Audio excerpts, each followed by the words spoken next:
Okay, seconds Adapt away. or die. 3, 2, 1, rolling. I'm Robert Williams from MetalRules.com, and joining me here in San Antonio at the Metal Masters Tour is none other than the metal gods themselves, the legendary Judas Priest. How you guys doing today? Good. Doing good. Good to be back in San Antonio. How's the Nostradamus Tour going so far? It's going really, really good. Although we class this as the Metal Masters Tour, the Nostradamus Tour will come later. This is just really to get back on the road in front of our fans.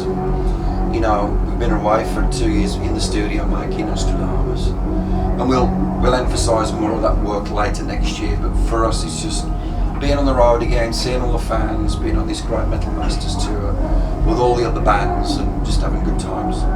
I understand you guys got to play some new markets you've never been to before, like Turkey and Romania.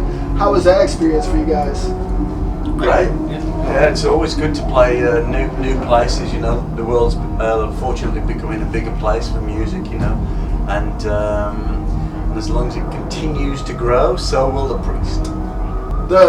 Looking back at your discography, you guys never make the same album twice. You know, everything from Sad Wings, British Steel, Painkiller, and that's certainly the case with your new album, Nostradamus. It's distinctly Priest, but a Priest no one's ever heard before. Yeah, I like that wording. And that's sort of the way it turned out. We wanted to do something different and step into musical areas that we can't normally do with Priest, and the subject matter and the whole complexion of the album enabled us to do that. But as you say, when we'd finished it and pieced it all together, it's still very much Judas Priest. So it's something we're very proud of. Your interpretation on Nostradamus focuses a lot on who he was as a man, everything he went through, his trials and tribulations, in addition to his alleged clairvoyant capabilities. Rob, when you would go into the studio to record your vocals or write down some lyrics, would you liken that experience to a method actor who temporarily becomes the character they portray? No, I don't think it through that much. I mean, my role in the band is no different to Glenn and K.K.'s and Ian's and Scott's. You basically get into the vibe of what you're trying to do in that specific moment in that song. I mean, if the guys are doing an insane, crazy lead break, then that's the emotion for that, and so it is for a singer. You look at the words and you interpret the emotional feeling of that. I've always felt that if you think it through too much, you destroy it somehow. You destroy the soul of something. So once we've all got the plot down for the lyrical approach, and we worked out the melodies, then you just keep doing take after take until you hit it. And I think that's the best way to do it, because it comes out of the speakers feeling real, feeling genuine. That you haven't overplayed the moment, which is very easy to do in music. You can overplay the moment with music, and you can fuck it up basically. So you keep it straightforward and on the mark. Definitely. Nostradamus debuted on the U.S. Billboard album charts, number 11, your highest charting position in the U.S. today. How does it feel to get such mainstream recognition in the U.S.? Always good, recognition is good. Obviously people know we've been coming to the States now for many years, I think since the late 70s. Always having a great time here, the audiences are always great, and it's great just to be able to keep building momentum all the time, as long, the longer we're around, we seem to be obviously always building, which is great, and as you say, to have the highest debut album we've ever had, what can we say? Whatever next? Yeah. We're heading towards number 1 soon, though, aren't we? Oh, without a doubt. Soon, 11's good, next time. Since regrouping with Rob back in 2003, you guys have spent the better part of the last 5 years either in the studio recording or out on the road. Where did you find the time to write and record such a masterpiece as the new double album? No, we had quite a bit of time off. We've been putting it together for the last 2 years, so it hasn't been solid for 2 years, but we've been piecing it together for 2 years. So in that time, we've done a few bits and pieces, but we have had quite a bit of time off. So that's it really. and the fact is, if you look at the history of this band, we've been writing the music for a record, recording it and going on tour. We've been doing that for like over 35 years, and to do something like this, you need to be able to take as much time as you need to be able to take to get the job done properly, because in most instances it's a one-off opportunity. There may never be another concept album from Priest. Yeah. So this is the one that we've been gearing ourselves up to trying to make for many years, you know. So it's out, it's ready, it's in the metal void, and people are getting into it, you know, finding out about this incredible man. And like you were saying, you know, about making metal music for well over 30 years, what do you attribute the longevity of the success of Judas Priest to? I think it's our belief in music and heavy metal. You know, we genuinely love to play Judas Priest music. We genuinely love heavy metal. I think there's a lot of bands out there particularly nowadays, that go out for the wrong reasons. But we love what we do. We've always been flying the flag for metal, been true to it. When other bands have dropped the tag because it's become unfashionable or they think it's unfashionable, we stuck to our guns and we believe in what we do. And I think the kids can detect genuine, you know, bands that are genuine and get on stage and play with them, which is what we always do with an audience. It's not just us and the audience; it's the whole thing. And we always remember, of course, the fans as well. The fans drive us. The fans give us the energy. When we go out on stage here tonight in San Antonio, you know, that power that the fans give us, you know, we take that back with us when we go home to England, and you never forget that. You know that that's waiting for you back in America or anywhere in the world, and that's a great incentive. Yeah. You know, to keep you motivated, because the fans just keep us inspired, give us the energy.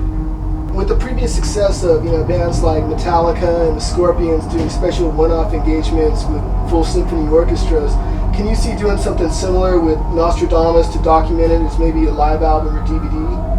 I think it's a long way off yet, because you know, you can do something like what we want to do with Nostradamus in many different formats. There's lots of ways of performing.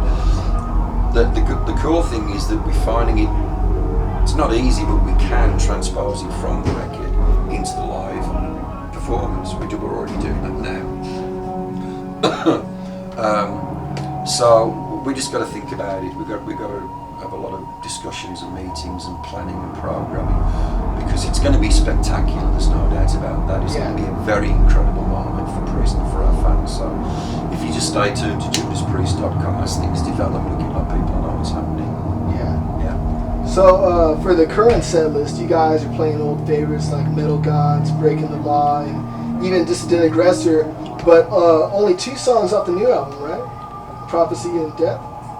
Yep. Was it tough picking songs off the new album, considering it was meant to be heard from start to finish? Well, that's why we can't play it obviously at the moment from start to finish, and we want to go out next year, as Rob said, and it's our ambition to go and play it in its entirety and do it in special venues to make a special event of it. At the moment, we start with Dawn of Creation, we're doing Prophecy, we're doing Death, and we do our longest set, which is the nights where the bill allows us to do that. We've got a limited amount of time at the moment. We want everybody to have their full say, all the other bands at the moment, so we've shortened our set a little bit for this summer tour. But on a normal set we're doing 2 off it, and it's just an introduction to people to the album, and we thought that Prophecy and Death would give people a good insight as to what the album is really like. Rob, I had a question for you. You've mentioned in the past that you're quite a fan of the black metal genre, and expressed an interest in working with members of Emperor and Dimmu Borgir. Is that something you've ever had the chance to talk to them about face to face? And how would you approach that vocally? Not really, not face to face. I mean, it'll happen or it won't happen. I just admire that kind of music, you know. And I think it's just fun to consider the possibilities. You know, life is short, there's nothing worse than having regrets. What if I'd have tried this? Would it have happened? Would it have sounded great? Would it have sounded like shit? You don't know until you find the chance to do that, you know. But Priest is this all-consuming animal. It just takes all your time and all your energy and all your passion to keep this great band alive. And I think that's where, obviously, everybody in Priest is focused. And if there's a little bit of side time, we'll see what happens. But that seems undoubtable right now with the release of the Nostradamus record. You know, we've got so much work to do. So many exciting things that we want to make happen for the fans in the near future. Oh, okay. Because my next question was if there was any downtime after the touring cycle for Nostradamus, Glenn, if you were going to work on a follow-up to Baptism of Fire. No, I have no plans to do that. There was a second album of that with John Entwistle and Cozy Powell, which I mentioned because it was great to work with those guys, you know. I did those projects when there was no active Judas Priest, really, so, you know, I could either go and sit up the corner or do something, and I was privileged to work with some great musicians. Sadly, they're no longer with us at the moment, and, you know, it was just a privilege to work with great legends, and, you know, I did that in when there was no active Priest, so I have no plans to do solo projects. I love Judas Priest more than anything. There's so many exciting options left for this band that, and we've got limited time. Let's be honest, you know, we've been around for 40 years. So at the moment, I have no plans. KK, I was gonna tell you, I love your new website, The Steel Mill. It's a great place for fans to read CD reviews and interviews with different bands. And now they can even download your autobiography as a PDF. Any plans to put that into hardcover form? Haven't thought about it, no. Obviously if it's there as a free download, I mean, there's no real other point really. It's there for everyone if they want to check it out. So guys, what's next for Judas Priest? A show in a few minutes. But it'll be over by the time you see this, probably. But we got a lot more work to do. Yeah. We're going to go from America to Australia. We haven't been there as the original lineup before. That'll be exciting. We're going to Korea for the very first time. We're going back to Japan for the umpteenth time for our Japanese fans. Then we're doing Mexico, South America. We'll take a little bit of a Christmas break, and then we start touring the world again in early 2009. With some exciting things that we're planning right now that we can't really tell you, but you'll have to wait and see. But all of next year is pretty much road work.